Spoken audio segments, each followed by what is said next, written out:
follow us sa aming bagong channel na Aswang Confessions. Kita-kits, don't forget Aswang Confessions. Bago natin simulan ang kwento, please like and share the video. Huwag na din natin kalimutang mag-subscribe. Tatay, bakit mo kami iniwan ni nanay? Paano na po kami? Julio, bakit mo kami iniwan kaagad nito anak mo? Paano na kami ni Mirna? Mirna anak, huwag mong isipin na wala ng tatay mo ha. Hindi siya kailanman mawawala sa puso natin. Lagi siyang magiging bahagi ng buhay natin. Kahit wala na siya sa tabi natin. Tuloy pa rin ang buhay natin, anak. Kahit mahirap. Kahit hindi na natin siya kasama. Pero paano na po tayo, Nay? Saan na po tayo titira? Pinalayas na tayo ng mga kamag-anak ni tatay. Napakasama po nila. Inintay lang nila mamatay si tatay para mapaalis nila tayo sa bahay natin. Plano na nila yun noon pa, anak. Dahil simulan sa pool, ay hindi nila ako gusto para sa tatay mo. Matagal na silang kating-kate na mapalayas tayo sa bahay ng tatay mo. At dahil hindi kami kasal, wala akong karapatan sa lahat ng meron siya. Pero huwag kang mag-alala, anak. May matutuluyan tayo. Luluwas tayo ng probinsya sa Siquijor. Sa tiyagoring mo. Doon muna tayo makikitira sa bahay niya. Nagpadala na ako ng telegrama sa kanya at sumagot na siya. Ang sabi niya, pwede tayong tumira doon.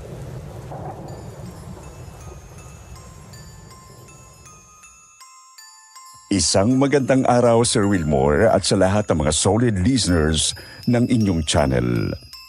Itago niyo na lang ako sa pangalang Loretta. Ako ay kasalukuyang nakatira ngayon dito sa Siquijor. Ang isi-share kong karanasan ay karanasan ng aking lola Mirna noong 21 anyos pa lang siya na nangyari dito rin sa Siquijor. Parang gumuhuraw ang mundo ni Lola Mirna at ng nanay Ofelia niya nang mawala ang tatay niya. Isang mabait at ulirang asawa ang tatay niya. Ngunit bigla itong nagkaroon ng malubhang sakit sa puso na naging sanhi ng pagkamatay nito. Dahil sa pagiging matapobre ng kanilang mga kamag-anak, nawalan silang mag-ina ng karapatan sa mga ari-ariang naiwan ng tatay niya. Dahil dito naisip ng nanay niya na bumalik na lamang sa probinsya at makituloy sa tiyahin nitong si Tia Guring. Subalit hindi nila inakala na sa kanilang pagdating doon, pagluluksa pa rin pala ang kanilang madadatnan.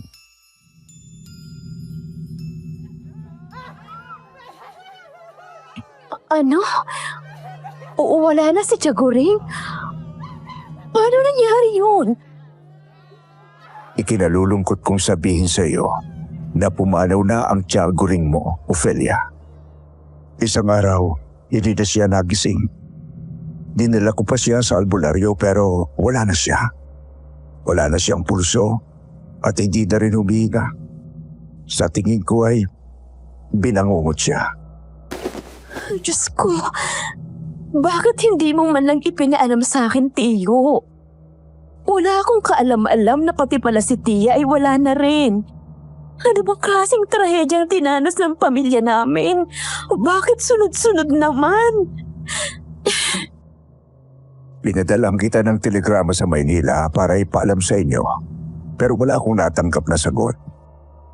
Kaya ilang araw pagkatapos ng burol, napilitan akong ipalabing ang tiya mo. Pero Tiyo, wala ho akong natanggap na telegrama. Baka po itinago ng mga kamag-anak ni tatay ang telegrama na ipinadala ni Tiyo. Di po ba silang tumatanggap ng mga yun, Nay? Napakawalang hiya talaga nila. Dahil sa kanila, hindi ko man lang nalaman na pati pala si Tiagoring ay patay na. Sumpain sila.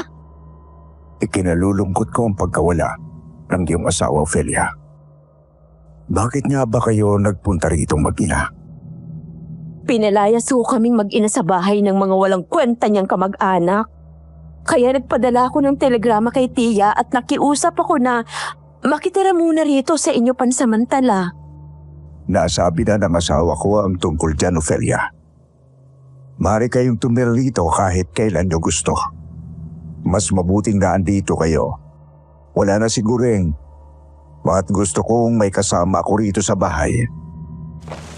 Mirna, dalagang-dalaga ka na pala. At mas lalo kang gumanda ngayon na. Naku, salamat po, Tiyo. Salamat, Tiyo Rosaldo. O wag ho kayong mag-alala. Hindi kami magiging pabigat sa iyo nitong anak ko.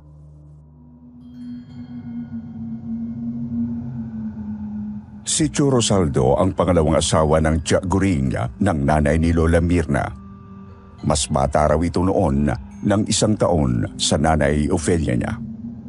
Pero kahit ganon, Tiyo pa rin ang tawag nito sa lalaki. Nung una, hindi raw makapaniwala ang nanay ni Lola Mirna na napangasawa ng tiyahin nito, si Tio Rosaldo. Dahil parang anak na nito ang lalaki. At saka wala naman daw problema rito na doon sila sa bahay ng tiyahin ng nanay niya tumira. Naging maayos naman ang pagtanggap at pakikitungo nito sa kanilang mag-ina. Ngunit sa pagdating nila roon, may mga makikilala pa si Lola Mirna na magpapabago sa takbo ng buhay niya. Tiyo, nakakaya naman at sinamahan niyo pa kami na mamalengke nitong si Mirna. Oo nga po, Tiyo. Baka marami pa kayong gagawin. Di po ba may trabaho pa kayo sa bukid? Nako, hindi ko kayo hayaan na lumabas na kayong dalawa lang. Lalo pa't delikado ngayon dito sa lugar natin. Delikado? Bakit delikado? Ano bang nangyayari dito? May gumagalang aswang sa lugar natin, Ophelia. Kaya ngayon pa lang ay sasabihan ko na kayong mag-ina na wag kayong lalabas sa gabi. O kung maaari, wag na kayong lalabas nang walang kasama. Aswang? May aswang ba dito sa Siquijor? Meron, anak. Merong aswang dito sa Siquijor. Noon pa man ay may mga nababalita ng aswang sa mga lugar dito, lalo na sa mga liblib na baryo. Pero hindi ko akalain na hanggang ngayon ay may aswang pa rin na gumagala rito. Akala ko'y nawala na sila, pero hindi pa pala. Iyan din ang akala ko. Na nawala na ang mga aswang pero kamakailan lang ay may nakakita raw sa aswang na kumakain ng lamang loob ng baboy doon sa kabilang baryo. Isa raw itong lalaking manananggal at may pinaghihinalaan ako kung sino ang aswang. Sino po, Tiyo? Sasagot na sana si Tio Rosaldo nang mapahinto siya sa paglalakad. Nakasalubong nila ang dalawang binata. Mukhang mga probinsyano ang mga ito. Magagandang lalaki at matipuno ang mga katawan. Pero sa kabila ng maamong itsura ng mga binata, nakaramdam ng kakaibang kaba si Lola Mirna nang makita nilang tumingin ang mga ito nang makahulugan sa kanila. Nang makalayo ang mga ito, saka lang ulit nagsalita si Tio Rosaldo. Nakita niyo ang mga yon? Ang dalawang lalaking yon na nakasalubong natin? Sila ang pinagkinalaan kong mga aswang. Ha? Silang mga aswang? Pero, sino bang mga binatan yun, Tiyo? At saka, Tiyo, kambal bang mga yun? Magkamukha kasi sila eh. Oo, kambal sila, Mirna. Ang pangalan nila ay Alex at Ariel. Mga dayulag sila sa lugar natin. Mula nang dumating sila rito, may mga hayop nang natatagpong patay dito sa lugar. Mga biyak ang tiyan at wala na ang mga laman loob. Tapos may nakakita nga sa manananggal na nambibiktima ng baboy sa kabilang baryo. Kaya nalaman namin na hindi lang dito na may merwesyo ang aswang, kundi pati na sa ibang lugar dito sa Siquijor. Nangagamba nga ang mga tao rito na baka sa susunod ay tao na ang biktimahin ng mga salot na yan. Kaya kailangan na mapuksa ang magkapatid na yon. Kaso wala pa kaming sapat na ebidensya para madiin sila. Kaya wala pa kaming magawang hakbang laban sa kanila. Sus Marioset, nakakahalubilo ng mga tao rito ang mga aswang. Kakatakot naman. Oo nga, Nay. Mga mukhang matitino pero mga alagad pala ng dilim. Kaya wag na wag kayong makikipag-usap sa kambal na yon. Mag-iingat kayo sa kanila. Lalo na ikaw, Mirna. Delikado ang magkapatid na yon. Kaya nga pinangingilagan sila ng mga tao rito. Wala nga silang kaibigan dito kasi natatakot sa kanila. Pagbalik nila sa bahay, hindi rin maalis sa isip ni Lola Mirna ang sinabi ni Tio Rosaldo tungkol sa aswang at sa magkapatid na kambal. Nanghihinayang nga raw siya dahil magagandang lalaki ang magkapatid. Ngunit sa tuwing iniisip niyang aswang ang mga ito, hindi niya mapigilan ang mangilabot. Grabe. Hindi talaga ako makapaniwala na manananggal ang kambal na yun. Unang kita ko pa lang sa kanila. Agad na nakuha nilang atensyon ko. Mukhang maamo naman sila. Parang hindi gagawa ng masama. Pero bakit kaya sinabi ni Tio Rosaldo na silang pinaghihinalaan ng mga aswang na manananggal? Nakakapagtaka talaga. Hindi ba babae lang ang mga manananggal? Meron din palang mga lalaki. Ay,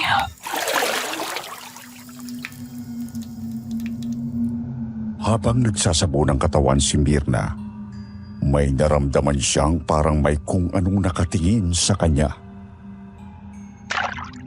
ano yun? Parang may tao sa labas ng batalan. Napalingon siya sa siwang ng pinaglilikuan niyang batalan at namilog ang mga mata niya nang makita niyang may mga matang nakasilip sa kanya mula sa siwang. Dahil sa labis na takot, nagmamadali siyang magsuot ng damit kahit basa pa at puno ng sabon ang katawan. Mabilis siyang tumakbo pabalik sa bahay at agad na nagsumbong sa kanyang nanay Ofelia. Nay! Nay! Oh, bakit ka ba sumisigaw, bata ka? Nay, sa may batalan po! May nakita po ako mga mata na naninilip sa akin habang naliligo ako! Ano? Naninilip ba ka mo? Eh sino naman ang maninilip sa'yo ron? Hindi ko po nakita eh. Basta may mga mata po na nakasilip sa siwang ng batalan. Habang nagpapaliwanag si Mirna sa nanay niyang si Ofelia, pumasok sa bahay si Tio Rosaldo. Nakita siya nitong namumutla sa takot. Anong nangyayari dito? Nasa labas ako eh. Narinig ko na sumisigaw ka, Mirna. Tiyo, mabuti dumating kayo. May nakita akong mga mata sa siwang sa batalan. May sumisilip sa akin habang naliligo ako. May naninilip sa iyo. Nakilala mo ba ang pangahas na naninilip? Hindi ko po nakita mukha niya. Mga mata lang ang nakita ko. May kutob ako. Dito lang kayo at pupuntahan ko ang batalan. Bago lumabas ng bahay, kumuha muna ng sundang si Tio Rosaldo sa kusina. Ang sundang ay isang uri ng bolo o itak na karaniwang ginagamit sa iba't ibang gawain. Ilang minuto ang lumipas at sa kanyang pagbabalik. Wala naman akong nakita na kakaiba doon sa batalan. Bukod doon sa siwang na sinasabi mo, Mirna, na sa tingin ko ay sinadya nung naninilip sa iyo. Malakas ang kutob ko na aswang ang naninilip sa iyo, Mirna. Aswang? Iyong sinasabi niya na manananggal? Oo, Mirna. May narinig ka ba kanina na mga pagaspas ng pakpak? Wala naman po. Pero kitang-kita ko talaga yung mga mata na nakasilip sa akin kanina. Iniisip ko palang kinikilabutan na ako. Nararamdaman ko na aswang yon. Imposibleng tao yon na nanililip sa iyo. Dahil wala namang ibang tao na basta-basta makakapasok doon sa likod bahay. Kaya nga ang hinala ko, ang manananggal ang naandong kanina. At pagtatangkang kang biktimahin. Ay, Diyos ko. Kung totoo yun, ay muntik ka nang mabiktima ng aswang anak. Bakit ka ba kasi naliligo ng 10 oras ng gabi? Alam mo namang may gumagalang aswang dito. Mirna naman, wala na nga sa akin ang tatay mo eh. Hindi ko nakakayanin kapag nawala ka pa. Tama ang nanay mo, Mirna. Huwag na huwag kang maliligo ng gabi na nag-iisa sa batalan. Sa labas ng bahay. Delikado. Baka kung anong mangyari sa'yo. Baka sa susunod ay hindi ka na makaligtas sa manananggal. Opo, Nay. Tiyo, hindi na ako maliligo sa gabi. Ayoko na makita ang mga matang yun.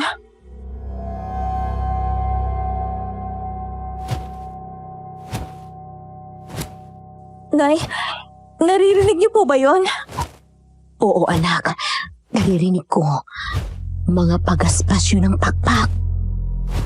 Nay, nanggagaling yan sa labas. Parang nasa bubong. Baka yun ang sinasabing manananggal ni Tio Rosaldo. Oh, Diyos ko. Nasa labas ang aswang. Natatakot ako, Nay. Baka pumasok ang manananggal dito sa loob ng kwarto. Huwag kang mag-alala. Anak, nandito lang ako. Kung pumasok mo yun siya rito, hindi ako papayag na masaktan ka niya. Nagyakap ang mag-ina. Pareho na silang napaiyak sa takot sa naririnig nilang pagaspas ng pakpak ng kung anong nilalang sa labas ng bahay. Saglit lang, ngunit para bang walang katapusan ang mga pagaspas na yun hanggang sa unti-unti rin itong nawala.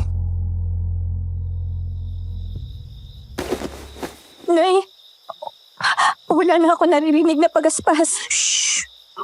Huwag kang maingay. Kailangan natin masiguro na wala na nga. Napansin nila na wala na nga ang pagaspas ng pakpak sa labas at puro huni na lang ng mga kuliklig ang narinig ng mag-ina. Wala na nga, Nay. Umalis na ang manananggal.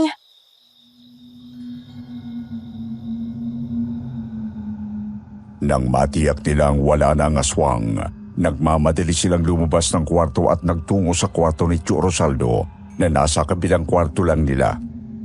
Ginising nila ito at nang magising, napabalikwas din ito ng bangon.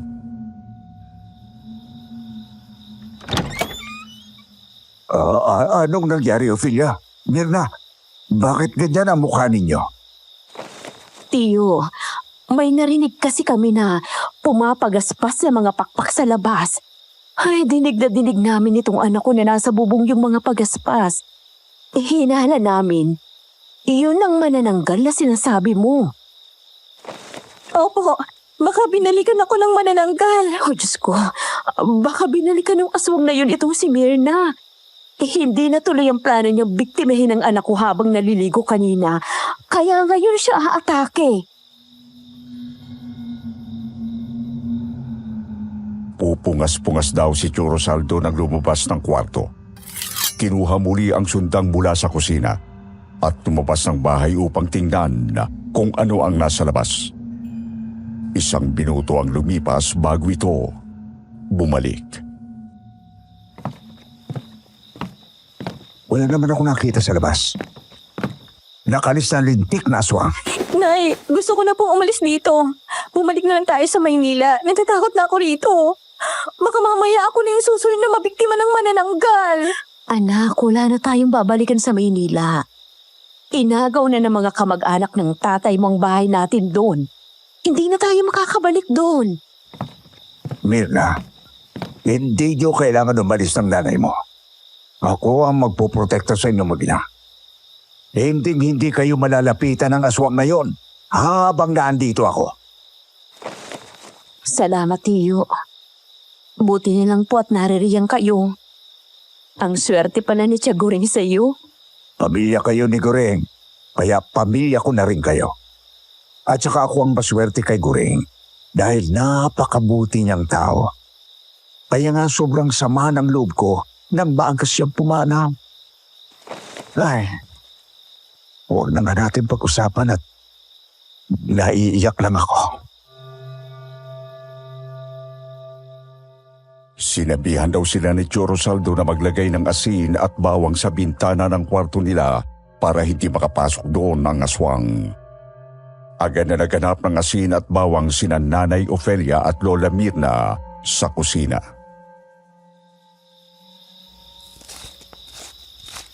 Mirna anak, damihan mong asin ha. Lagyan mo pati mga gilid ng kwarto. Ako naman, gagayatin ko ang bawang. Opo, Nay. Didikdikin ko rin itong bawang. Tsaka ilalagay dyan para siguradong hindi makakalapit ang manananggal. Naging mahimbing naman ang tulog ni na Lola Mirna ng gabing yon. Pagkatapos nilang budbura ng maraming asin at bawang ang kwarto nila, Sir Wilmore. Kinaumagahan, maagang umalis sina Nanay Ofelia at Tio Rosaldo upang magtungo sa bukid. Gusto raw kasi ni Nanay Ofelia na magtrabaho rin sa bukid para hindi sila maging pabigat. Kumontra si Tio Rosaldo sa desisyon ni Nanay Ofelia, ngunit wala rin itong nagawa. Gusto rin sanang sumama ni Lola Mirna upang magtrabaho, ngunit hindi siya pinayagan ng nanay niya. Siya na lang daw ang bahala sa mga gawaing bahay. Mahigpit siyang pinagbilinan nito na wag lalabas ng bahay na mag-isa.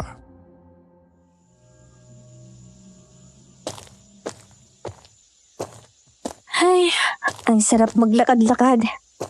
Tapos ko na rin naman ang mga gawaing bahay, kaya pwede na akong lumabas. Hindi naman malalaman ni nanay na lumabas ako eh. Nakakainip kasi sa loob. At saka umaga naman, imposibleng umatake ang manananggal. Habang naglalakad, palingalinga si Mirna. Sinusuri ang paligid. Hindi niya napansin ang nakausling bato sa daraanan niya, kaya natalisod siya at muntik ng madapa. Buti na lang may humawak sa braso niya bago siya bumagsak. Napalingon siya at namilog ang mga mata nang makita kung sino ang tumulong sa kanya. Oops!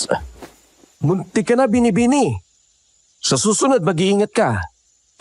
Tingnan mong nilalakaran mo kundi baka nangudngud na sanang mukha mo sa lupa. Napatras si Lola Mirna nang makita ang kambal na binata na pinaghihinalaan ni Tio Rosaldo ng mga aswang.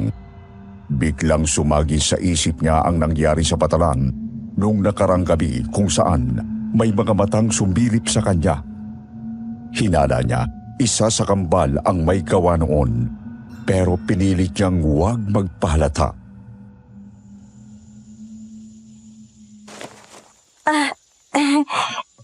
Salamat. Kasalanan ko. Hindi ko kasi tinitingnan ang dinaraanan ko eh. Walang anuman. Ano nga palang pangalan mo? Bago ka lang dito, no? Ang sunod na nagsalita ay isa sa kambal. Kitang-kita ni Mirna ang seryosong pagtitig sa kanya ng magkapatid. Kahit nasilayan niya muli ang magagandang mukha ng mga ito, hindi niya napigilan ang kilabot na dumadaloy sa kanyang katawan. Sa takot na matukoy ang kanyang tunay na pagkakakilanlan, nagbigay siya ng ibang pangalan.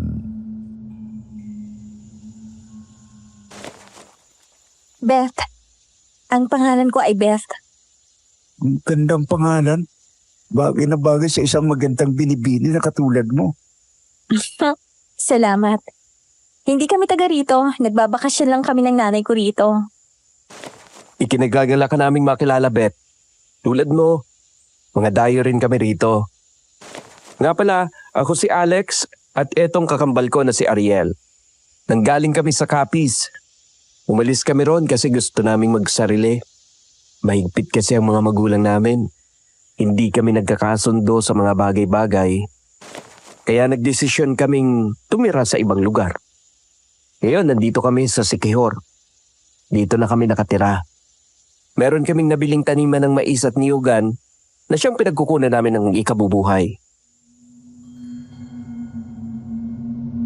Nang banggiti ng magkapatid na nagmula ang mga ito sa Capiz, ay mas lalo raw nanindig ang balahibo ni Lola Mirna. Bali-balita kasi sa lugar na yon ay marami raw aswang. Kaya tatakbo na sana siya palayo nang bigla siyang natigilan sa sinabi ng kambal.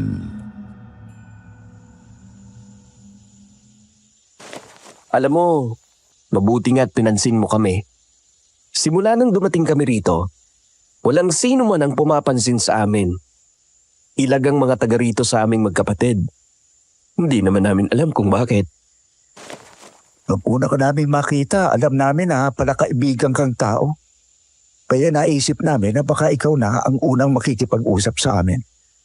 At hindi nga kami nagkamali. Salamat at kinausap mo kami.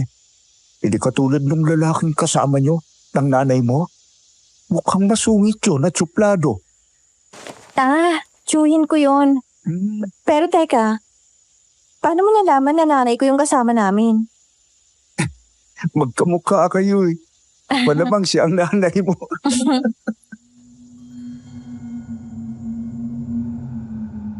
Napangiti na lang si Lola Mirna. Napagalaman niyang mag-aan naman pala kausap ang magkapatid. Pero sa loob-loob niya, nag-aalala pa rin siya. Kaya naisip niyang magpaalam na. Baka makita pa siya ng nanay niya at Tio Rosaldo na kausap niya ang kambal at mapagalitan pa siya.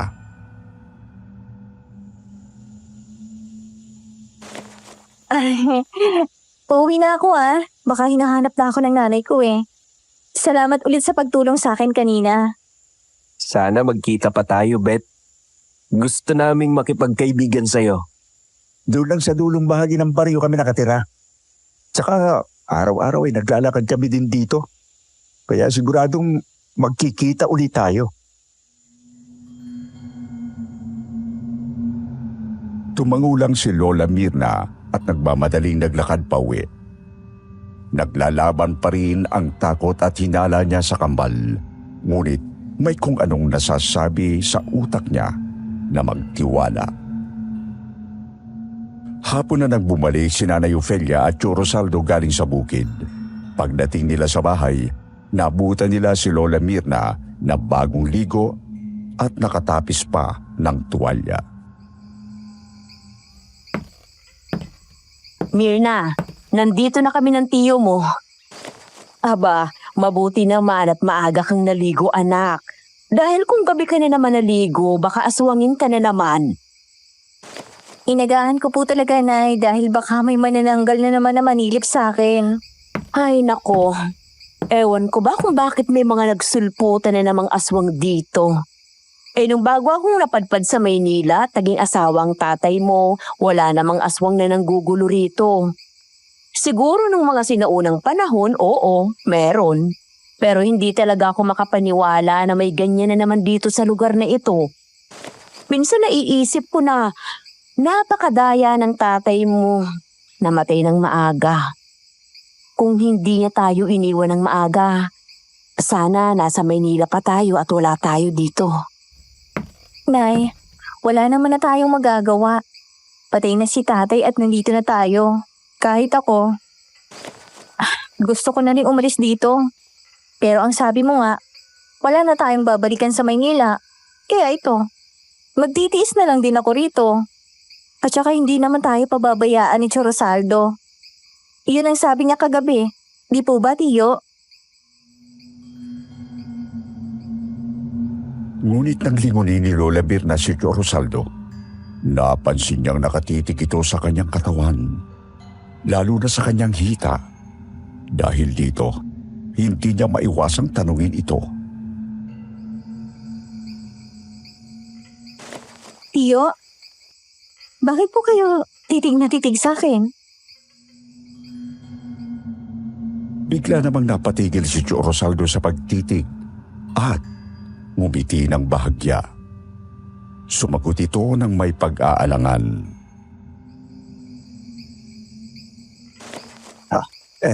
Napatitig lang ako, Mirna. Walang mali siya. Naganda lang ako sa'yo. Yun lang. Tumangulang si Lola Mirna sa sinabi ni Tio Rosaldo. Ngunit hindi pa rin nakaligtas sa kanyang pakiramdam ang hindi komportabling titig ng lalaki. Pasensya ka na, Mirna. Hindi ko kasi maiwasang hindi tumitig sa iyo eh. Napakaganda mo kasi pamangkin. Manang-mana ka rito sa nanay mo. Talagang magandang anak ko. Siyempre, pinagsamang lahi ko at lahi ng tatay niya. Tama ka, Ophelia. Kaya maswerte ang mapapangasawa ng anak mo. Napakaswerte. O siya, papasok na muna ako sa kwarto at magpapahinga. Mauna na kayong kumain ha. Mamaya na ako. Tirhan nyo na lang ako.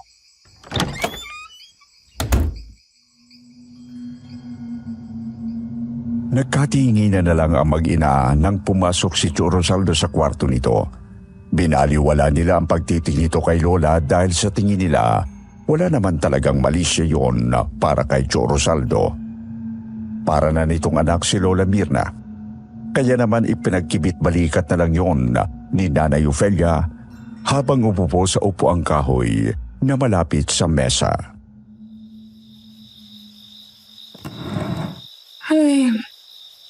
Ang hirap ng trabaho sa bukid. Pero mabuti na lang at pinasok ako ron ni Tio para makatulong tayo sa mga gastusin dito sa bahay. Ikaw ba, Mirna, nakapagluto ka na? Maghapon kami sa bukid at gutom na kami. Kaya dapat ay nakapagluto ka na ng hapunan. Opo, Nay. Kanina pa po. Nagluto po muna ako bago naligo. Lumabas ka ba kanina, ha? Mahigpit ang bilin ko sa'yo na huwag kang lalabas ng bahay. Natigilan si Lola Mirna at kinabahan. Alam niyang sinuway niya ang bilin ng nanay niya na huwag lumabas ng bahay. Dahil dito, nagdesisyon na lang siyang magsinungaling.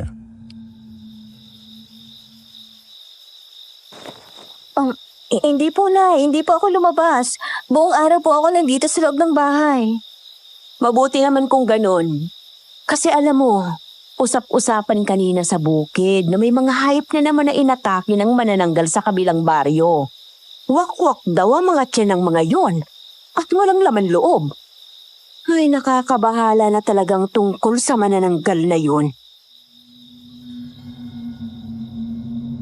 Sa sinabi ng nanay niya, biglang sumagi ulit sa isip ni Lola Mirna ang mga pagaspas ng pakpak na narinig nila ng nagdaang gabi. Ngunit inungkat din ito ng nanay niya. Naku, Mirna, kung nakapasok ang manananggal sa bahay kagabi, tayo sanang naging biktima at hindi ang mga hayop na natagpo ang patay. Malamang wala nang pagpipilian yung aswang. Kailangan na niyang kumain. Kaya yung mga kawawang hayop na lang ang inupakan niya. Kaya isara mo ng maigang bintana sa kwarto natin at maglagay ka ulit ng asin at diniktik na bawang doon. At huwag ka rin makikipag-usap sa kahit na sino. Lalo na sa mga hindi mo kilala. Tulad nung kambal na binata na pinaghihinalaan ni Tio na mga aswang. Pero Nay, naniniwala po ba talaga kayo na mga aswang sila? Yun ang sinabi ni Tio, di ba? Maniwala na lang tayo dahil taga rito rin si Tio Rosaldo. Kaya alam niya kung may kakaiba sa mga bagong dating dito. Mahirap na anak. Mas mabuti nang mag-iingat kaysa magsisi sa huli. Hindi natin alam kung anong kayang gawin ng mga yon.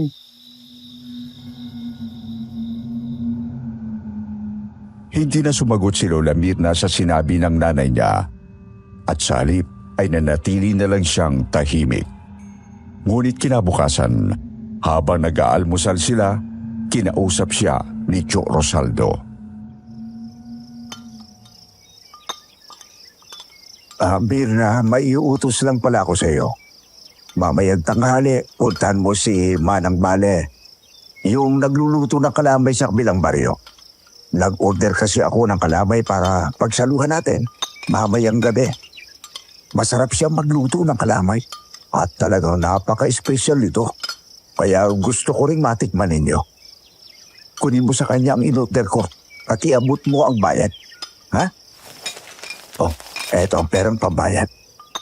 At sinulat ko rin ang direksyon sa papel papunta sa bahay niya para hindi ka maligaw. Madali lang naman ang pagpunta roon. Ha?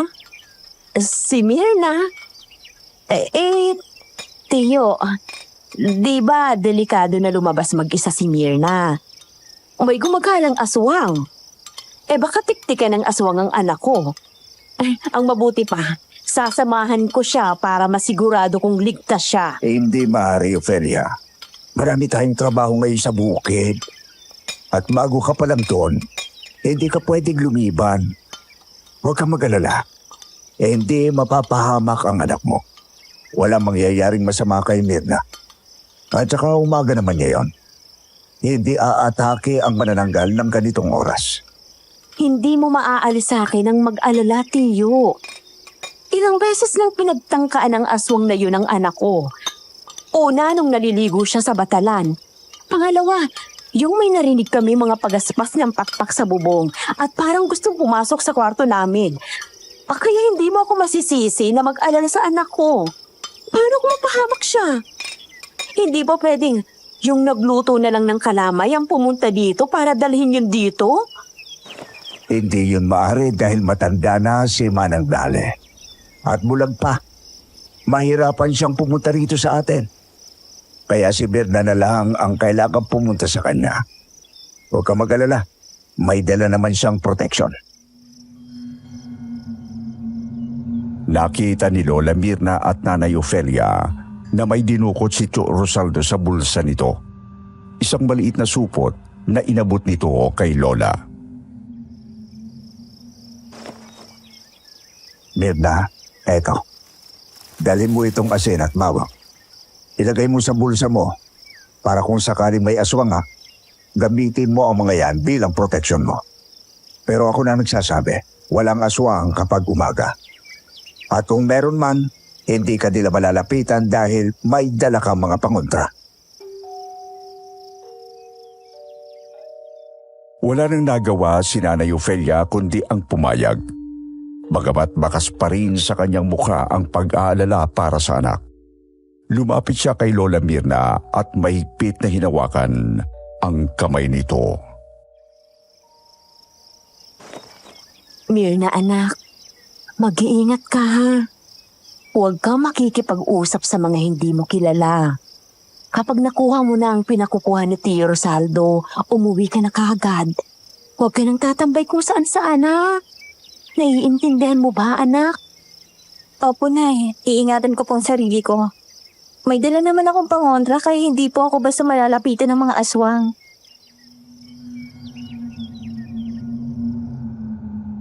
Bit-bit ang papel na may direksyon at ang supot na may lamang asin at bawang na ibinigay ni Tio Rosaldo.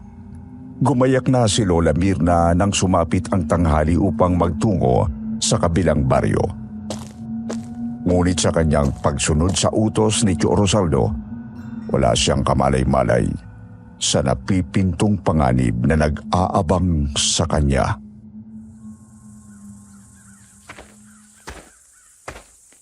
Madali naman palang sundan tong direksyon na isinulat ni Tio Rosaldo. Hindi ako maliligaw. Yun. Yun na siguro ang bahay na yun. Doon siguro nakatira si Manang Bale. Mabuti na lang. Madali kong nahanap para madali rin ako makabalik sa bahay. Ito na nga yung bahay niya. Tao po! Tao po!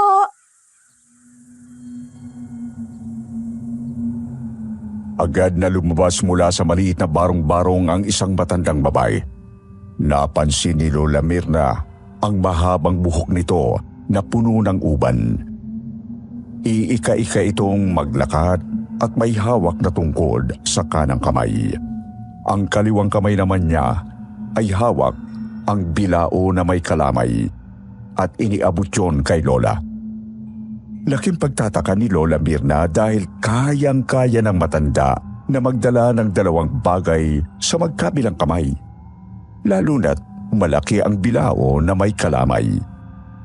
Kahit pa wala itong nakikita, tama nga si Tio Rosaldo, bulag nga si Manang Bale.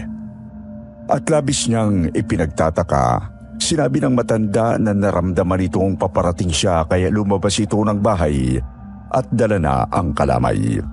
Alam din daw nito na ipinadala siya ni Tio Rosaldo upang kunin ang inorder nitong kalamay. Bago ka lang ba rito sa lugar na to, Iha? Kaano-ano mo si Rosaldo?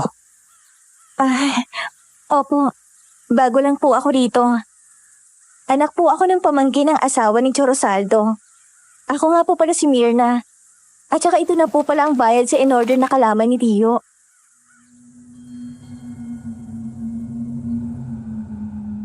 Tumangulang ang matanda bilang sagot. Matapos ang kanila pag-uusap ay nagpaalam na si Lola Mirna. Salamat po, Manang ah. Sige po, aalis na po ako. Salamat din sa iyo, Iha. Ikumusta mo na lang ako kay Rosaldo, ha? At teka nga pala, mag-iingat ka sa pagbalik mo sa inyo.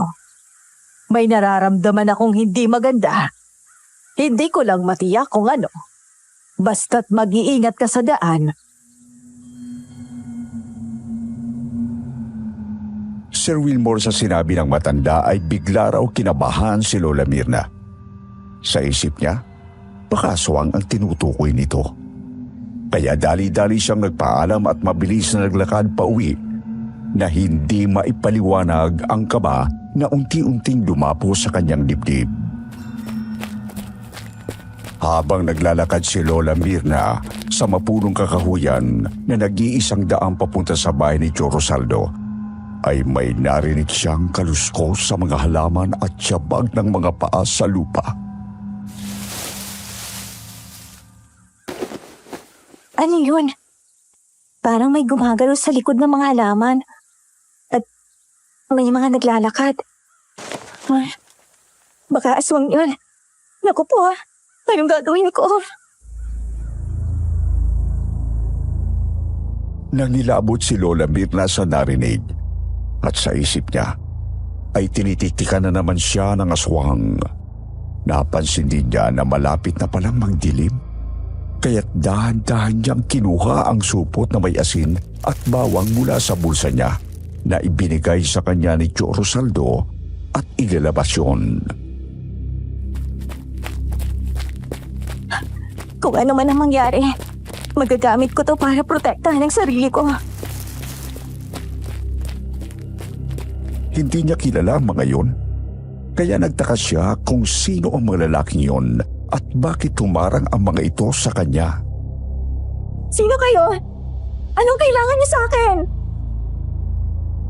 Hindi sumagot ang dalawang lalaki, bagkus ay dahan-dahang humakbang ang mga ito palapit sa kanya. Agad na kumuha si Lola Mirna ng asin mula sa supot at isinabo yun sa dalawang lalaki. Ibinato rin niya ang bawang sa direksyon ng mga ito. Layuan niyo ako, mga aswang! Hindi niyo ako magagalaw hanggat meron ako asin at bawang! Ngunit laking gulat ni Lola Mirna nang makita niyang hindi man lang natakot o nasaktan ang dalawang lalaki sa asin at bawang na isinaboy niya sa mga ito. Tumawa lang ng malakas ang dalawang lalaki. Hindi ka may pagtatanggol na dala mong asin at bawang. Dahil hindi naman kami mga aswang. Ano? Hindi kayo aswang? Mas lalo pang kinabahan si Lola nang malaman niyang hindi pala mga aswang ang kaharap niya, kundi mga masasamang tao na may balak saktan siya.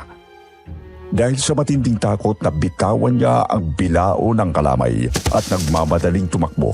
Ngunit hindi siya nakalayo dahil agad siyang nahabol ng dalawang lalaki.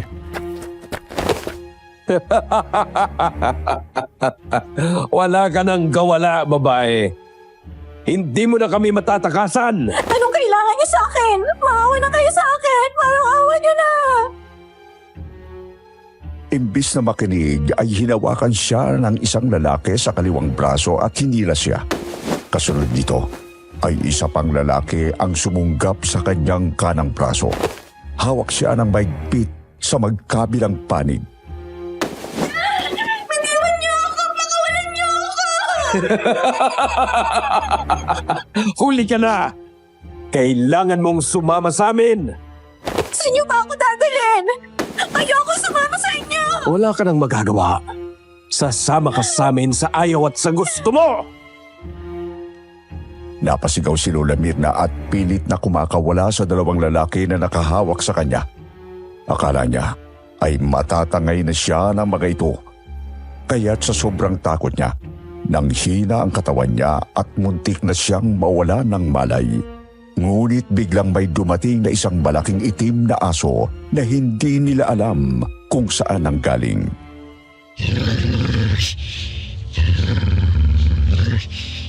Saan galing ang asong yan?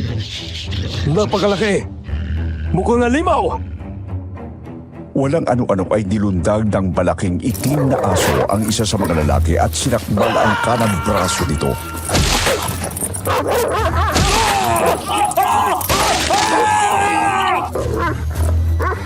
Pagkatapos, ang sunod na inatake ng itim na aso ay ang isa pang lalaki at sinakmal ito sa balikat. Tara na pare! Wala tayong laban dyan! Aswang yata ang isang yan! Takbo na! Kahit parehong duguan ay nagawang makatakas ng dalawang lalaki sa bangis ng malaking itim na aso. Nagtatatakbo ang mga ito palayo. Si Lola Mirna naman ay tuluyan ang nawala ng malay. Nang magising siya, nakita niyang nakasandal siya sa isang puno.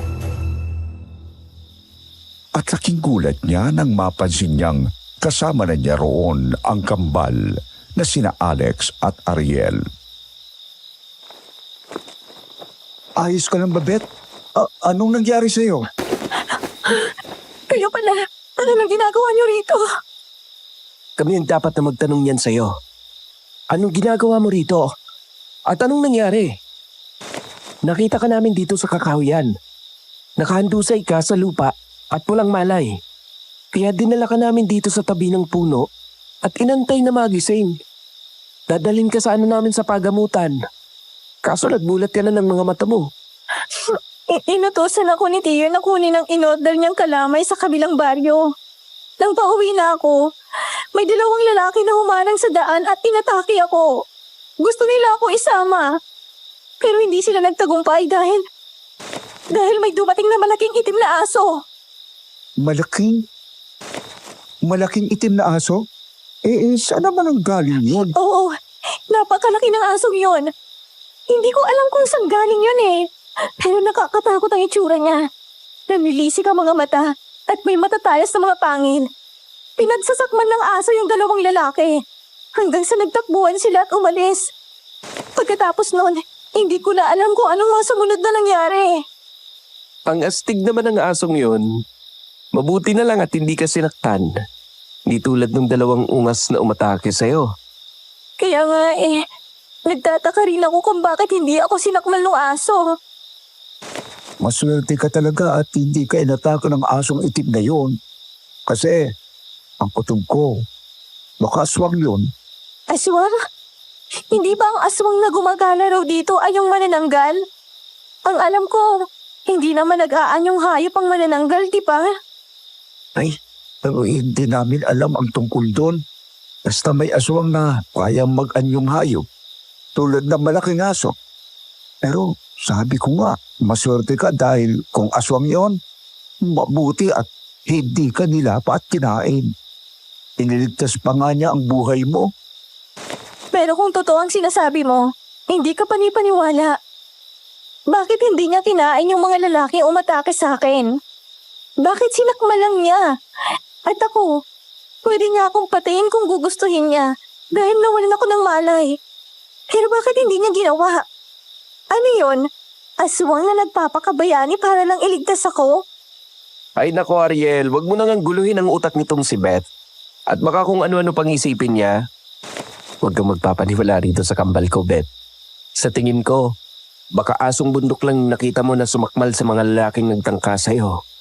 Oo, asong bundok na nagiging aswang. Manahimik ka nga, Ariel. Tinatakot mo lang si Bet eh. Huwag wala nang pakinggan ng ungas na to. Huwag kang maniwala sa kanya. Ay naku, ayoko na nga munang isipin yan. Ang mahalaga, wala naman nangyari sa akin. Hindi nila nagawa ang balak nilang masama laban sa akin. Tama ka, Bet. Ang mahalaga ay ligtas ka.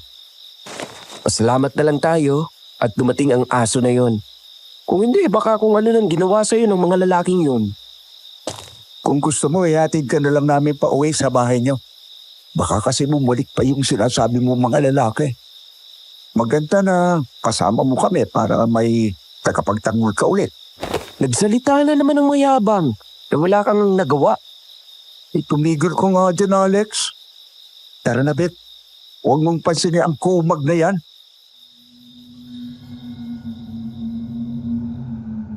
Hindi napigilan ni Lola Mirna ang matawa sa magkapatid. Sa mga sandaling yon, nakadama siya ng kapanatagan habang kasama ang kambal. Malayong malayo sa sinasabi ni Tio Rosaldo na ang dalawa ay mga aswang. Parang ayaw na ni Lola Mirna na maniwala rito at nais na niyang pagkatiwalaan ng buo ang kambal. Naisip niya na ipagtapat sa mga ito ang kanyang tunay na pangalan.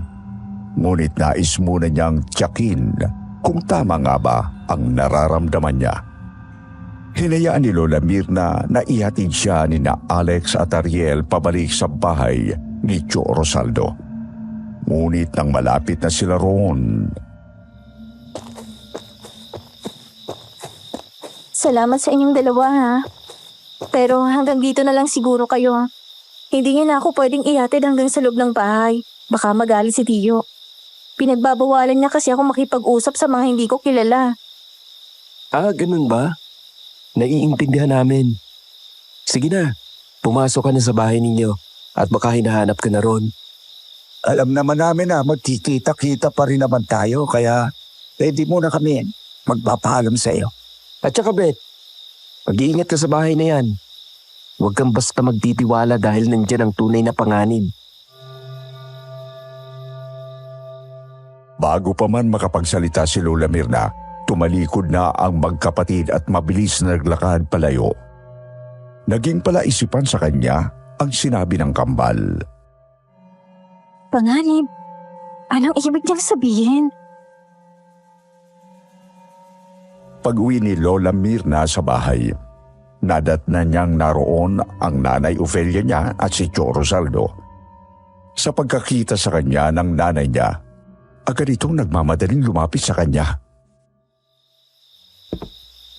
Mirna, bakit ngayon ka lang? Nag-aalala na ako sa iyo. Dapat kanina ka pa nakauwi, di ba? Naku, saan ka pa ba nagpunta bukod sa bahay ng matandang nagluluto ng kalamay?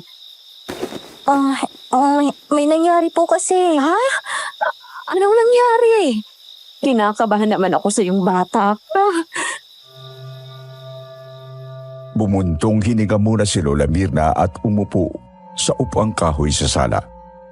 Seryos siyang tumingin sa kanyang nanay at tiyo. Ngunit napansin niyang tila nagulat pa si Tio Rosaldo sa kanyang pagdating.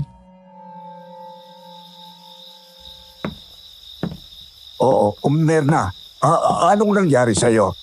Bakit ang dumi ng damit mo? Nasaan niya pala yung pinakukuha kong kalamay? Ganito po kasi nangyari na, Tiyo. Tungkol po sa bilao ng kalamay na in-order nyo. Nabitawan ko po yan sa may kakahuyan.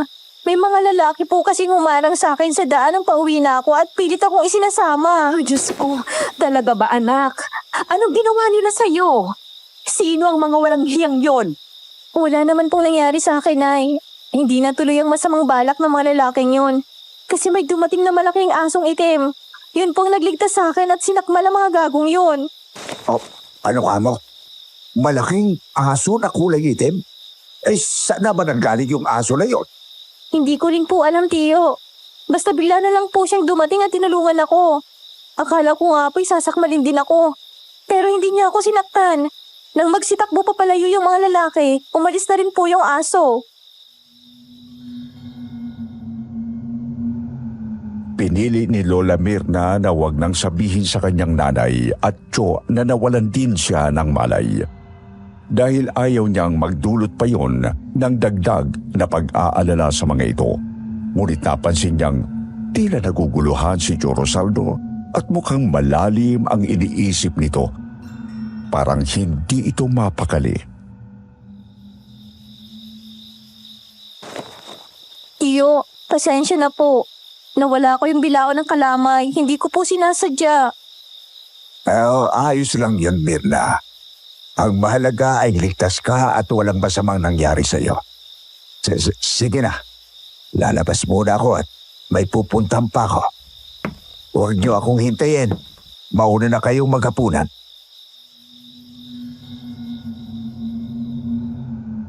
Napatulala si Lola sa inasta ni Cho Rosaldo. Nagtaka siyang kung bakit hindi man lang ito nag-alala ng todo. Tulad ng kanyang nanay. Hindi ba dapat lamang na mag-alala ito sa nangyari sa kanya? Kung hindi siya nito inutusan na pumunta sa kabilang baryo, hindi sana nangyari ang insidente sa Kakahuyan. Bakit parang wala siyang pakialam? Hindi man lang ba siya nag-alala sa akin? Nasa ganong pag-iisip siya nang biglang hinawakan siya ng kanyang nanay sa braso. Mirna anak, sigurado ka bang ayos ka lang? Wala ka bang natamong sugat? Naku, kung may nangyari sa'yo, mga mata lang na mga hinayupak na yun ang walang latay sa akin. Dapat kasi sinamahan na lang kita kanina eh. Pero pinilit kasi ako ni Tio na wag lumiban sa trabaho sa bukid. Kaya ayan tuloy nangyari sa'yo. Anak, patawarin mo ko ha. Hindi ka sana muntik nang mapahamak. Halika, maupo ka rito sa pagkainan at kumain na tayo. Siguradong nagugutom ka na. Nagluto ako ng adobong manok na paborito mo. Sige po, Nay.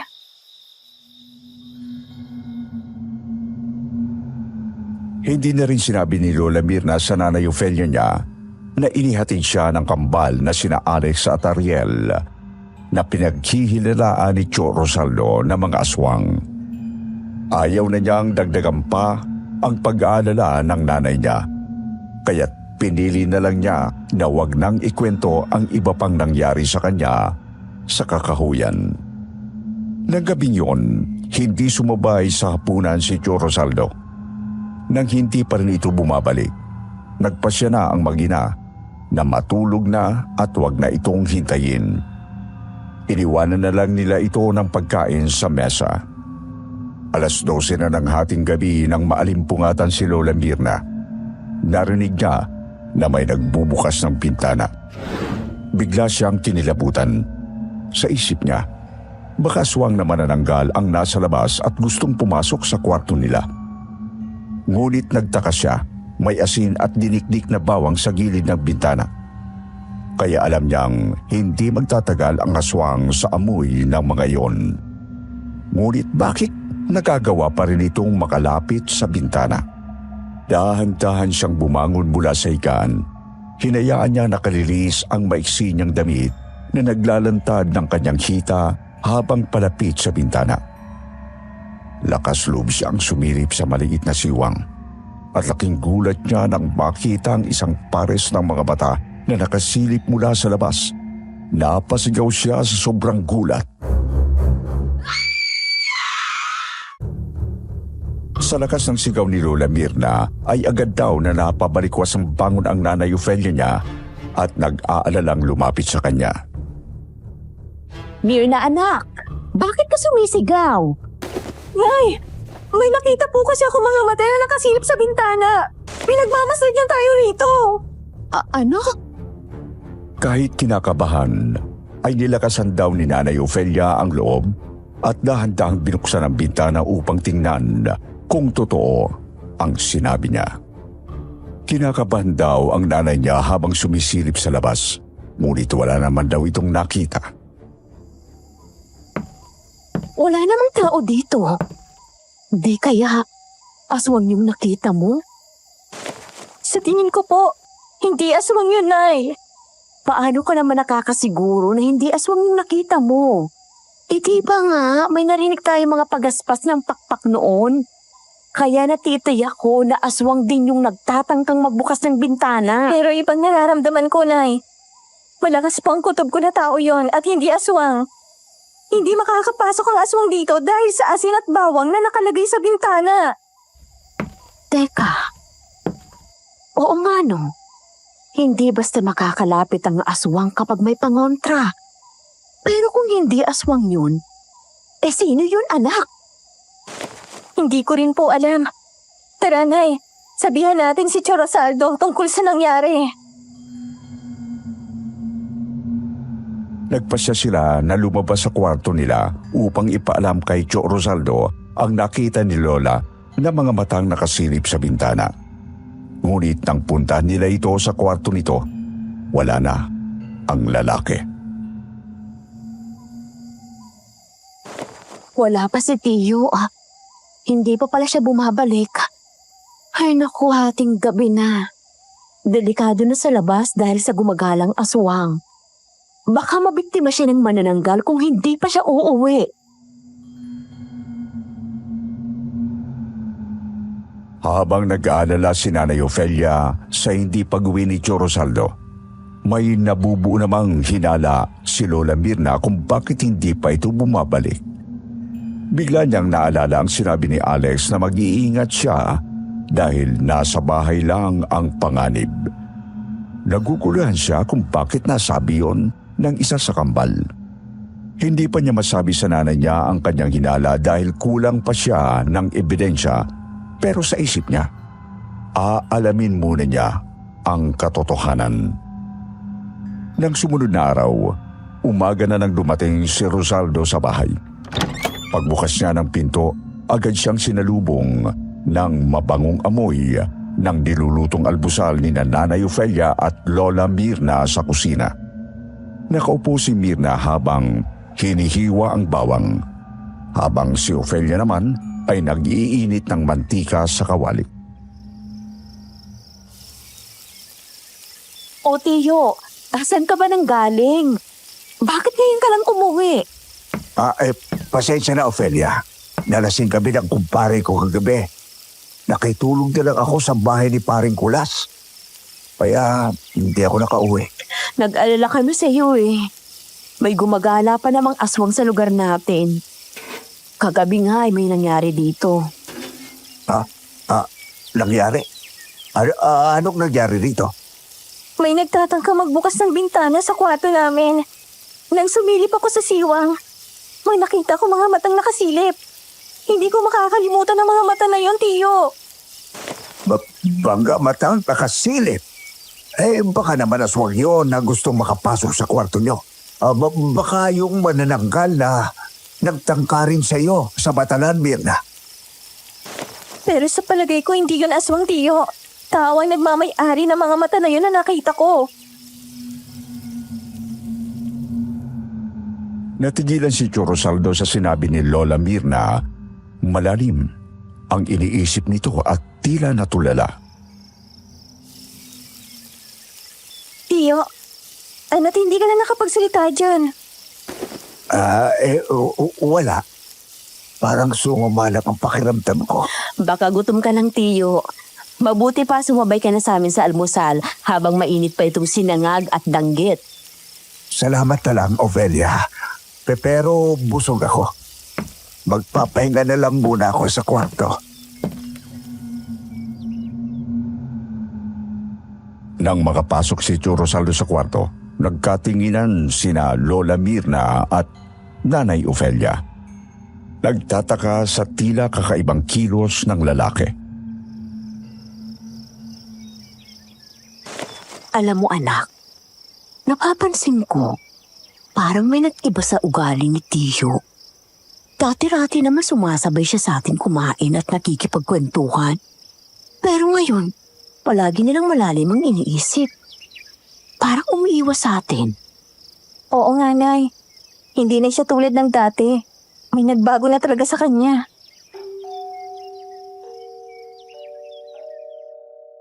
Napailing na lang si Nanay Ofelia ng mga sandaling yon.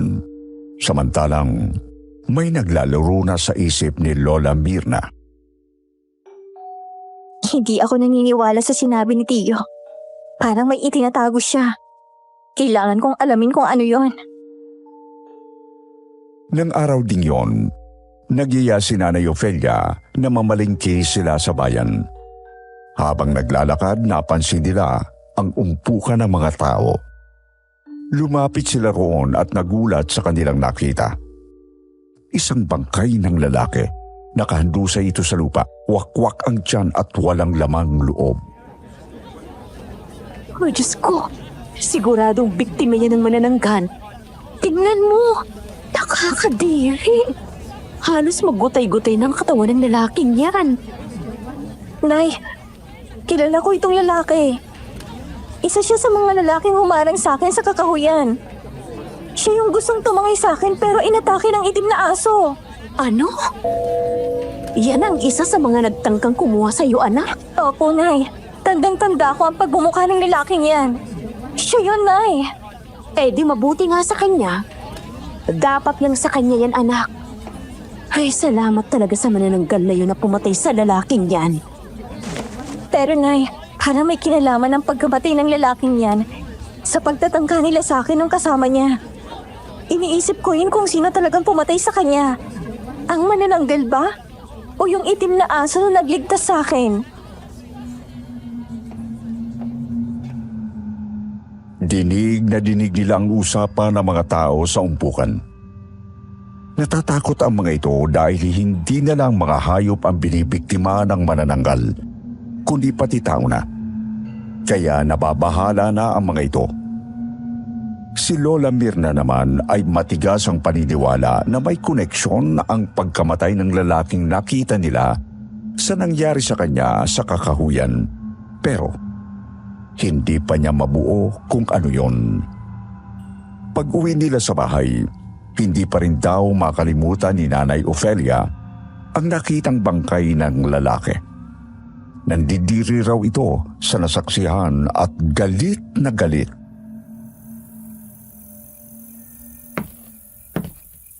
Ay, naku. Kasuka-suka talaga yung itsura ng bangkay na yun. Hanggang ngayon naaalala ko pa rin ang gutay-gutay niyang katawan. Ay, Diyos kong mahabagin. Pero dapat hindi lang ang lalaking yun ang namatay. Sana pati yung kasama niya ay biktima rin ng manananggal. Para pagbayaran din niyang ginawa nila sa iyo, anak. Ang gusto ko, biyakin din ang manananggalan tiyan ng lalaking yun at kainin ang laman loob niya tulad ng nangyari sa isa. Naniniwala ako na makakarma rin yung kasama ng lalaking yun. Kung hindi may siya mapatay ng aswang, pagbabayaran niya yun sa kulungan. Kulungan? Eh, paano mahuhulang ungas na yun? Baka nga mamaya nagtatago na yun eh. Sana lang talaga ay mabiktima ng aswang ang gagong yun. Ang lakas ng loob na gawan ka ng masama. Nasa ganung tagpo sila nang maramdaman nilang lumabas na mula sa kwarto si Tio Rosaldo. Tiyo, mabuti naman at lumabas ka na dyan sa kwarto mo. Maayos na bang pakiramdam mo? Oo, maayos na ang pakiramdam ko. May pupuntahan lang ako ha. Siguro gabi na ako makakauwi. Aalis ka na naman. Ay, mamaya ka na umalis, Tiyo. Nagluto ako ng sinigang na isda. Namili kami ni Mirna sa bayan. Naisip kong ipagluto ka ng masarap na sinigang para naman gumaan-gaan ang pakiramdam mo. Halika na, mananghalian ka muna. Salamat na lang, Ofelia. Pero hindi pa ako nagugutom. Mamaya na lang siguro pagbalik ko. Dali-dali raw lumabas ng bahay si Tio Rosaldo nang hindi man lang tumingin kay Lola Mirna. Halata talagang umiiwas ito. Kaya isinagawa ni Lola Mirna ang plano niyang imbestigahan si Tio Rosaldo. Hindi kasi talaga matahimik ang isip niya kung may anong bumubulong sa kanya na may hindi tama sa mga ikinikilos ng lalaki. Kaya palihim niya itong sinundan. Siguradong may itinatago kang lihim, Tiyo. Ngayon ko malalaman kung tama ang hinala ko sa'yo. Hindi raw siya nagpaalam sa nanay niya nang lumabas siya ng bahay. Hindi rin naman siya papayagan ito kung nagpaalam siya. Nakita raw niyang dumaan si Tio Rosaldo sa may kakahuyan. Ano kayang gagawin ni Tio dito sa kakahuyan? Nakaramdam ng kakaibang kaba si Lola Mirna. Ngunit pinagpatuloy pa rin niya ang pagsunod kay Tio Rosaldo. Nang mapansin niyang huminto ito sa tabi ng isang malaking puno, tila may hinihintay. Sino kayang kikitain niya rito? Mas lalo tuloy kumakabog ang dibdib ko. Para hindi siya makita, nagtago si Lola Mirna sa likod ng halaman na may makapal na dahon. At doon niya hinintay ang lihim na katagpo ni Tio Rosaldo. Hindi nagtagal, may dumating na isang lalaki at lumapit kay Tio Rosaldo. Nakita niyang seryoso ang usapan ng dalawa. Napansin din niya ang itsura ng kausap nito. At namilog ang mga mata niya dahil kilalang kilala niya ang mukha na yon. Siya yun. Siya yung isa sa mga lalaki na nagtanggang umarang sa akin sa kakahuyan. Laking gulat ni Lola Mirna nang mamukha niya ang lalaking kausap ni Tio Rosaldo. Ang lalaking yon ay kasamahan ng lalaking pinatay ng aswang at isa rin sa mga humarang sa kanya sa kakahuyan. Anong ginagawa ng lalaki yan dito? Magkakilala ba sila ni Tio? Dahan-dahang lumapit si Lola Mirna sa kinaroroonan ng dalawang lalaki at palihim na pinakinggan na ang pinag-uusapan ng mga ito at hindi siya makapaniwala sa mga narinig niya. Anong gagawin ko? Patay na yung kasama ko. Pinatay ng aswang. Baka ako nang isunod ng aswang. Dahil mula nang inutusan mo kami na dukutin si Mirna, hindi na kami tinigilan ng aswang. Tuwing gabi sa tinitirhan namin, palagi kaming nakakarinig ng mga pagaspas ng pakpak at alulong ng aso. Gago ka pala eh. Ang laki niyong gonggong. Kung hindi lang sana kayo pumalpak sa pagdukot sa babaeng yon, di sana walang problema. Tapos isisisi mo pa sa akin na ginugulo kayo ng aswang. Anong kinalaman ko dyan? Ang sabihin mo, wala kayong diskarte. Kaya tama lang yung nangyari sa kasama mo. Kasi bobo! Kahit ano pang sabihin mo, basta ayoko na. Iba na lang ang utusan mo. Ayokong mapatay ng aswang. Gago ka talaga. Ang laki ng ibinayad ko sa'yo tapos sasabihin mo sa akin na ayaw mo na. Hindi. Tapusin mo ang nasimulan nyo. Kailangan tulungan mo ako na makuha ko ang babae gun. Hindi mo ba nakita kung gaano kaganda si Mirna? Hindi ko na kayang maghintay. Kaya nga inutusan ko kayo, hindi ba? Ang plano ay dukutin nyo siya at dalhin sa gubat. Kung hindi lang sana kayo pumalpak, sana maganda ang kinalabasan. Sana ay pare-pareho tayong makikinabang sa kagandahan niya. Hindi na. Buo ng desisyon ko. Ayoko na sa pinagagawa mo. Mas mahal ko ang buhay ko. Sa narinig ni Lola Mirna ay hindi na niya mapigilan ang matinding galit na nag-uumapaw sa kanyang dibdib. Mabilis siyang lumabas mula sa kanyang pinagtataguan at walang pag-aalinlangan na hinarap si Tio Rosaldo at ang lalaki. Sinasabi ko na nga ba? Hindi ako nagkamali sa kutob ko. May masama kang balak sa akin. Para raw binuhusan ng mainit na tubig si Tio Rosaldo nang biglang lumitaw si Lola Mirna na ang mga matay nagliliyab sa matinding galit. Pinagkatiwalaan ka namin ni nanay. Pero anong ginanti mo? Pinagtangkaan mo pala ako ng masama. Pinagnanasaan mo pala ako. Ang baboy mo. Ikaw palang pasimuno ng tangkang pagdukot sa akin. Bababa, ang tapang mo ah. Talagang sinundan mo pa talaga ako rito ah. Dahil naandito ka na at narinig mo na ang lahat. Tama ang narinig mo, Mirna. Pinagnanasahan kita. Mula nang dumating kayo ng nanay mo sa bahay, hindi ko na mapigilan ang sarili ko na pagnasahan ka dahil napakaganda mo. Nakapanggigigil ka kaya hindi ko napigilan ang sarili ko na sulipan ka sa paliligo mo. At ako rin na nagbukas ang bintana ng kwarto nyo dahil gusto kong makita kang natutulog na hapit ang damit. Walang hiya ka! Ikaw pala yung nangilip sa akin sa batalan. Isinisisi mo pa sa aswang yung kamanyakan mo. Napakasama mo. Tama nga ako na hindi aswang yung nakita kong mga mata na nakasilip sa bintana ng kwarto namin. Dahil ikaw ang nagmamay-ani ng makasalanang mata na yon. Hayop ka! Kahit ano pang sabihin mo, wala ka na magagawa. Nasilipan na kita at matutuloy na ang plano kong mapasa akin ka. Dahil ikaw na mismo ang lumapit sa akin. Tingnan mo nga naman. Palay na ang lumalapit sa manok. Hoy, gago! Paano ba yan?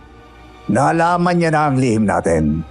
Siguradong sa kulungan kapupulutin kapag ginayaan natin ang babaeng yan na mabuhay. Kaya sa ayaw at sa gusto mo, tutulungan mo akong ilispat sa yan. Pero bago yon, pakikinabangan ko muna. Inilabas daw ni Tio Rosaldo ang sundang at dahan-dahang lumapit kay Lola Mirna. Wala rin nagawa ang bayarang lalaki na kasama ni Tio Rosaldo kundi ang sumunod.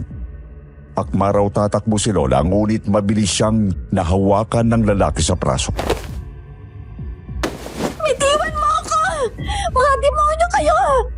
Hindi niyo matatakasan ang mga kasalanan niyo! Nang bigla na lamang nagiba ang ihip ng hangin, Sir Wilmore, napansin ni Lola na madilim na sa paligid.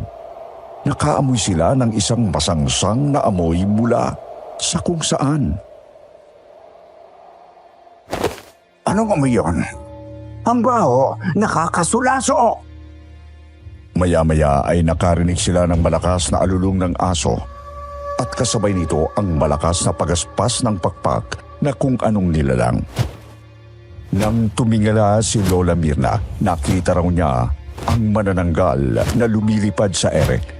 Namilog din ang mga mata niya nang mapansin niyang isa itong lalaking manananggal.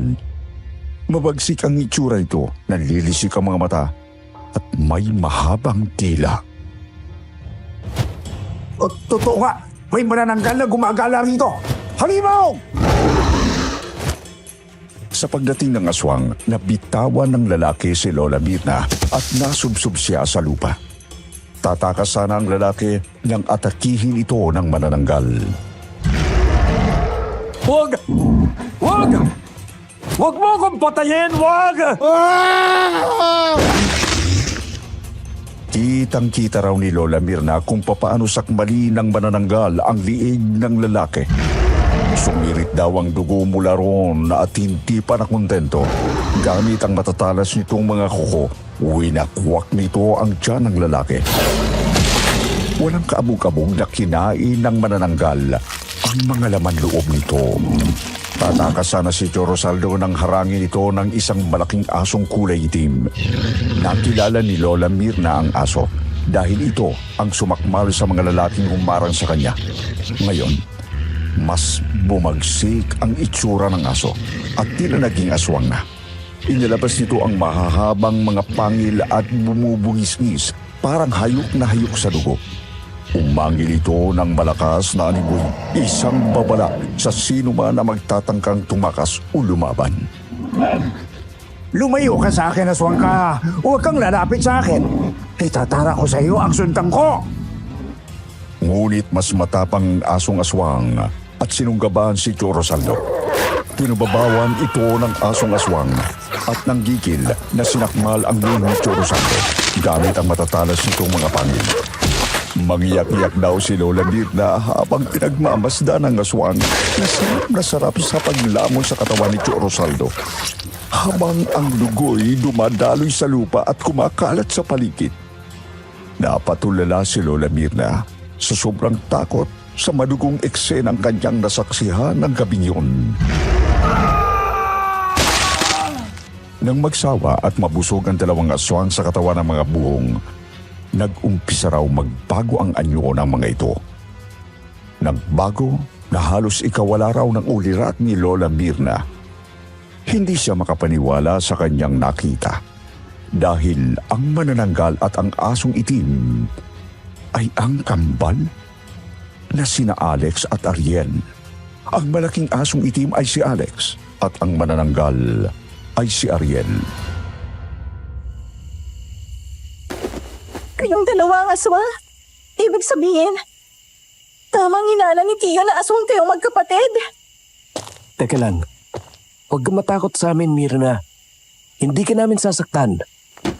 Dumating kami dahil pinagtanggol ka namin laban sa manyakis mong Tio at sa gago niyang kasabwat.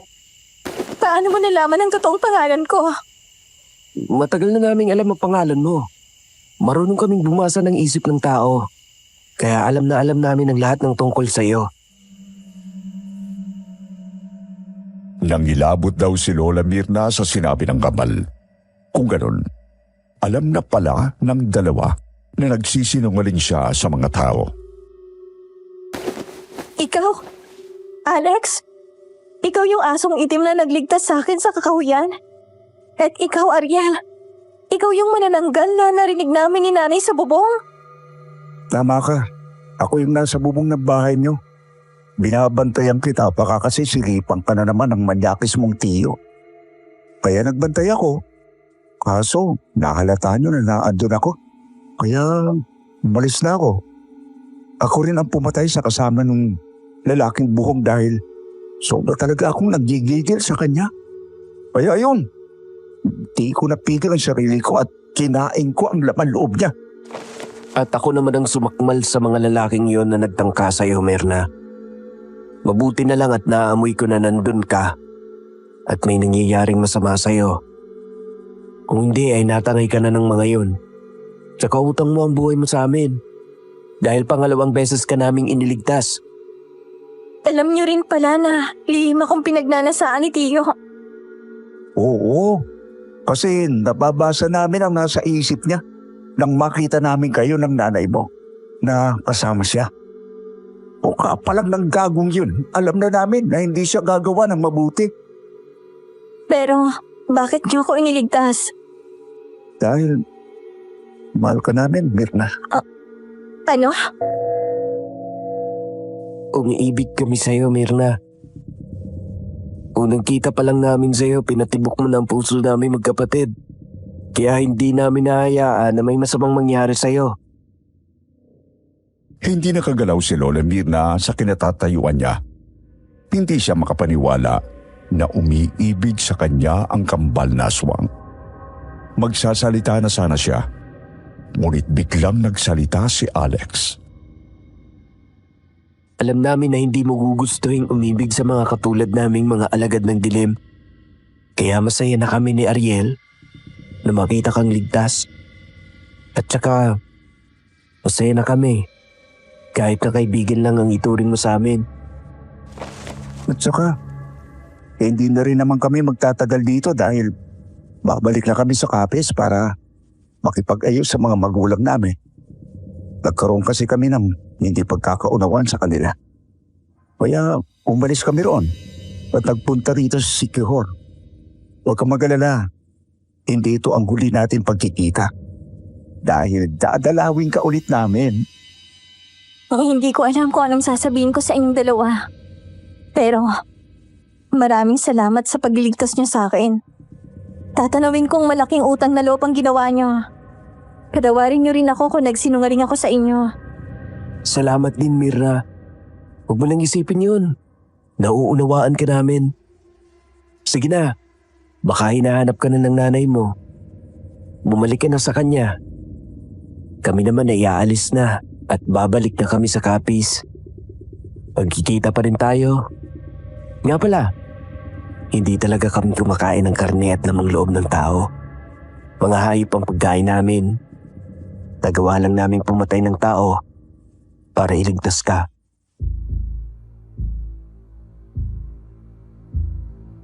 Yun na lang at bigla na lang daw nawala ang kampal sa dilim. Bumalik si Lola sa bahay at ikwinento niya kay Nanay Ofelia ang lahat na nangyari. Tulad ng inaasahan, hindi ito makapaniwala sa mga sinabi niya. Pero laking pasasalamat daw ng nanay niya sa pagliligtas ng kambal na aswang kay Lola Mirna.